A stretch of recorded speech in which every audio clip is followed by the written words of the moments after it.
Hi, Dr. P here to talk for a little while about a subject that comes up occasionally. If your game design is my baby to you, quote unquote, then you need to grow up if you want to be a pro game designer. I've heard several aspiring game designers talk about their game, and usually singular, they're only working on one game, as, quote, my baby, unquote. If you're one of those who think this way, that's okay if you're designing games as a hobby.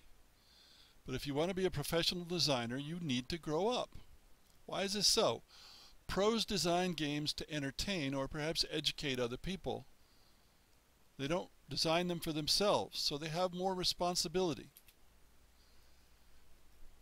And that responsibility includes seeing the reality of the game and being willing to kill it if necessary, or kill parts of it.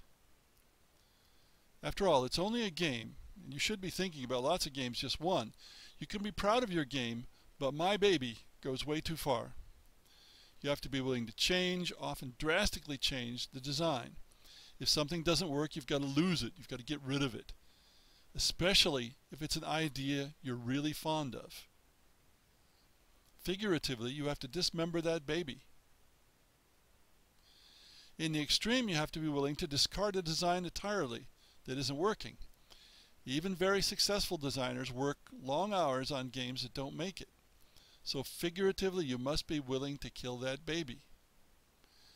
And I doubt that many of you are baby killers, so you've got to change the attitude that the game is my baby. Another way to put that is you've got to avoid self-indulgence. This is a lot easier if you don't think of the game as my baby, but as a creative effort, with all that implies: critical thinking, self-criticism, and self-discipline. Now, unfortunately, none of that is encouraged by modern education or by the zeitgeist, the spirit of the times. We have the me generation. We have lots of narcissism at record levels. It's all about me. All of that encourages the opposite of self-discipline. It's self-indulgent. Well, you can be self-indulgent if you're designing only for yourself, though the result is still unlikely to be good.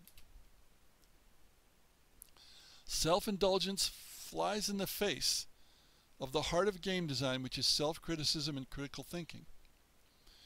You have to recognize reality in order to properly manage your efforts.